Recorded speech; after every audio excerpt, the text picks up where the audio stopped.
क्या आप तैयार हैं एक ऐसे राजनीतिक ड्रामा के लिए जो बॉलीवुड की स्क्रिप्ट को भी पीछे छोड़ दे? जी हां, महाराष्ट्र की सड़कों पर जहां मराठी मानुष की धुन बजती है, वहां अब एक नया ट्विस्ट आ रहा है। आदित्य ठाकरे, वो युवा चेहरा जो शिवसेना के सिंहासन का वारिस माना जाता है, क्या अब अपना ही ताज फेंकने की तैयारी में है? दोस्तों, ये कोई साधारण खबर नहीं, बल्कि एक सेंसेशनल स्टोरी है जो परिवार, सत्ता और साजिशों की जंग में उलझी हुई है। अगर आप सोच रहे हैं कि राजनीति बोरिंग है, तो रुकिए, ये वाला एपिसोड आपको कुर्सी से बांध कर रखेगा। कल्पना कीजिए, एक तरफ उद्धव ठाकरे, शिवसेना के सुप्रीमो, जो अपनी पार्टी को बचाने के लिए हर तरह की जुगत लगा रहे हैं। दूसरी तरफ उनका बेटा आदित्य, वो स्टाइलिश नेता जो मुंबई की नाइट लाइफ से लेकर विधानसभा तक छाया रहता है। लेकिन अब खबर यह है कि आदित्य की आंखों में वो पुरानी आग नहीं जल रही। वो राज ठाकरे की उस फायर ब्रांड स्टाइल से थक चुके हैं। वो स्टाइल जहां उत्तर भारतीयों को निशाना बनाकर वोट बटोरे जाते हैं, मारपीट की धमकियां दी जाती हैं और हर रैली एक एक्शन मूवी बन जाती है। लगता है आदित्य सोच रहे हैं, अंकल जी, ये 90s का ड्रामा अब आउटडेटेड है। मैं तो मॉडर्न पॉलिटिक्स चाहता हूं, जहां इंस्टाग्राम रील्स से वोट जीते जाते हैं, न कि लाठी डंडों से। और यहां आता है असली बमशेल। सूत्र बताते हैं कि आदित्य ने चुपके से राहुल गांधी से हाथ मिलाया है, न सिर्फ एक बार बल्कि कई गुप्त मीटिंग्स में। क्या ये कोई कोलैबोरेशन है? राहुल की वो न्याय यात्रा वाली वाइब आदित्य को भा गई है, जहां वोट चोरी के आरोप लगाकर सिस्टम को चैलेंज किया जाता है।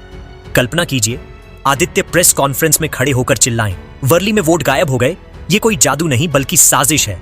ये आइडिया सीधे राहुल की प्लेबुक से लगता है। लेकिन व्यंग्य ये है, शिवसेना जो कभी सन ऑफ सॉइल की बात करती थी, अब क्या कांग्रेस की सॉफ्ट पावर वाली लाइन पर चलेगी? या आदित्य कहेंगे, पापा, आपकी पार्टी अब मेरी स्टाइल से मैच नहीं कर रही, मैं तो इंडिपेंडेंट हो जाऊंगा। ड्रामा और बढ़ता है जब परिवार में दरारें दिखने लगती हैं। राज ठाकरे, वो चाचा जो कभी पार्टी छोड़ चुके हैं, अब भतीजे को सलाह दे रहे हैं, बेटा, घर की मुर्गी दाल बराबर मत समझो। लेकिन आदित्य सुनते कहां हैं? वो तो सोच रहे हैं, ये पुरानी राजनीति जहां हर चुनाव एक युद्ध बन जाता है, मुझे नहीं चाहिए। मैं चाहता हूं एक ऐसी पॉलिटिक्स जहां युवा, पर्यावरण और समानता की बात हो, न कि क्षेत्रवाद का जहर। अब अगर उद्धव और राज एक हो गए, तो आदित्य का क्या? क्या वो कांग्रेस में जाकर राहुल के साथ डायनामिक डुओ बनाएंगे, या खुद की नई पार्टी लॉन्च करेंगे जहां हर मीटिंग एक टेड टॉक जैसी हो? दोस्तों, ये महाराष्ट्र की राजनीति का सबसे बड़ा सस्पेंस है। क्या ठाकरे परिवार का ये गेम ऑफ थ्रोन्स संस्करण टूट जाएगा, या आदित्य रहेंगे वफादार लेकिन अपनी शर्तों पर? ये अफवाहें हवा में तैर रही हैं और हर कोई इंतजार कर रहा है अगले एपिसोड का। लेकिन सवाल आपसे, क्या आदित्य की ये मॉडर्न मेकओवर वाली थ्योरी कामयाब होगी, या ये सिर्फ एक फेज है? क्या महाराष्ट्र को चाहिए एक नया हीरो, या पुरानी जंग जारी रहेगी? अब एक्शन का समय। कमेंट में लिखिए अपनी भविष्यवाणी। आदित्य रहेंगे या जाएंगे? और चैनल को सब्सक्राइब कर लीजिए, क्योंकि अगली ब्रेकिंग न्यूज आप मिस नहीं करना चाहेंगे। लाइक दबाकर सपोर्ट दिखाइए। महाराष्ट्र की राजनीति में कुछ तो पक रहा है। कभी धुआं दिखता है, कभी खुशबू आती है, और कभी दोनों एक साथ। 3 महीनों में 8 मुलाकातें, और अब 9वीं बार फिर ठाकरे बनाम ठाकरे, या कहें ठाकरे प्लस ठाकरे। सवाल यही है, क्या यह मेल है या नया खेल? 22 अक्टूबर की दोपहर, जब पूरा मुंबई ट्रैफिक में अटका था, ठाकरे परिवार की राजनीति शिवतीर्थ में सुलग रही थी। उद्धव पहुंचे थे बधाई देने, पर असल में वो पहुंचे थे मनाने। और वहां 3 घंटे तक जो पकता रहा, वो सिर्फ चाय नहीं थी, वो थी सियासत की काढ़ी। अब देखिए, उद्धव ठाकरे इन दिनों 2 नावों में सवारी कर रहे हैं।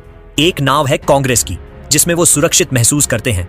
दूसरी नाव है राज ठाकरे की, जहां ठाकरे ब्रांड की पुरानी शान चमकती है। लेकिन समुद्र वही है, महाराष्ट्र की सियासत, जहां हर लहर सत्ता की ओर जाती है। उद्धव की कोशिश है कि ठाकरे नाम फिर से एक बैनर बन जाए, और वो बैनर बीएमसी चुनाव में ऐसे लहराए जैसे कभी शिवसेना की रैली में भगवा झंडा लहराया करता था। लेकिन बात इतनी सीधी कहां है? कांग्रेस कहती है राज ठाकरे नहीं चाहिए, क्योंकि उनका चेहरा नॉर्थ इंडिया कार्ड में फिट नहीं बैठता। वो कहते हैं, थोड़ा मराठी मानूस, थोड़ा मर्दाना, थोड़ा अलग थलग। कांग्रेस को डर है कि ये सब कुछ उनके वोट बैंक की भाषा नहीं बोलता। अब आते हैं असली सस्पेंस पर। 3 घंटे की मीटिंग में राज ठाकरे ने क्या कहा? सूत्रों के मुताबिक उन्होंने कहा, सम्मान चाहिए वरना साथ नहीं, न मोल न समझौता, बस सम्मान। राज ठाकरे ने एक मिनट पर जोर दिया, और उद्धव ठाकरे की चाय ठंडी होती रही, क्योंकि उनके पास जवाब नहीं था। वो जानते हैं राज को नाराज किया तो ठाकरे ब्रांड आधा हो जाएगा, और अगर कांग्रेस को छोड़ा तो गठबंधन टूट जाएगा। कांग्रेस भी साइलेंटली स्माइल कर रही है, क्योंकि उद्धव को पता है बिना कांग्रेस उद्धव का महाराष्ट्र अधूरा है। तो अब उद्धव ठाकरे किस तरफ जाए? कांग्रेस जो उन्हें राष्ट्रीय पहचान देती है, या राज ठाकरे जो उन्हें स्थानीय ताकत देते हैं? क्योंकि महाराष्ट्र में बिना राज के उद्धव का ब्रांड अधूरा है और बिना कांग्रेस के गठबंधन का चेहरा फीका। ये राजनीति नहीं, ये पारिवारिक ड्रामा है जो नेटफ्लिक्स से भी ज्यादा ट्विस्टेड है। मौसी, चाची, भतीजे, रिश्ते सब यहां पॉलिटिकल इंटरेस्ट में बदल चुके हैं।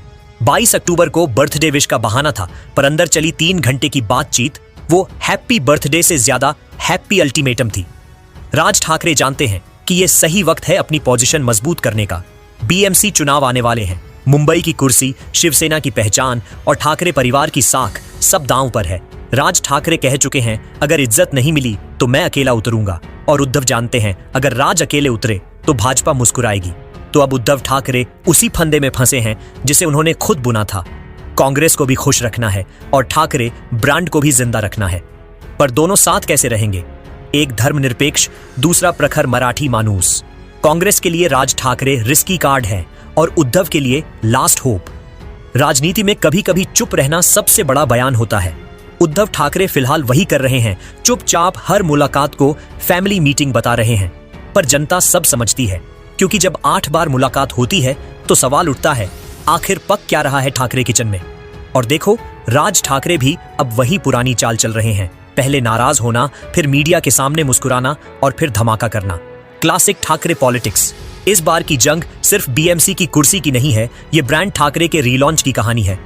अगर उद्धव और राज साथ आए तो भाजपा और कांग्रेस दोनों की रातें बेचैन होंगी। लेकिन अगर ये साथ टूट गया तो ठाकरे परिवार खुद अपनी पहचान के लिए लड़ता दिखाई देगा। तो अब सवाल आपसे, क्या उद्धव ठाकरे इस बार दोनों किनारे जोड़ पाएंगे, या ठाकरे परिवार की राजनीति फिर एक बार मुंबई की गलियों में 2 हिस्सों में बढ़ जाएगी? आपको क्या लगता है, राज ठाकरे झुकेंगे या उद्धव ठाकरे थकेंगे?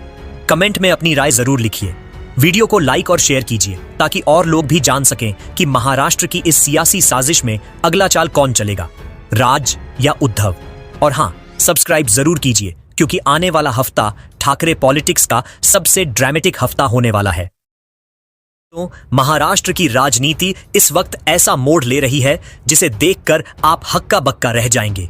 बीएमसी चुनाव और बाकी नगर निकायों की लड़ाई के बीच उद्धव ठाकरे की दुनिया में अचानक भूचाल आ गया। कोई भी अनुमान नहीं लगा पा रहा कि अगली चाल क्या होगी।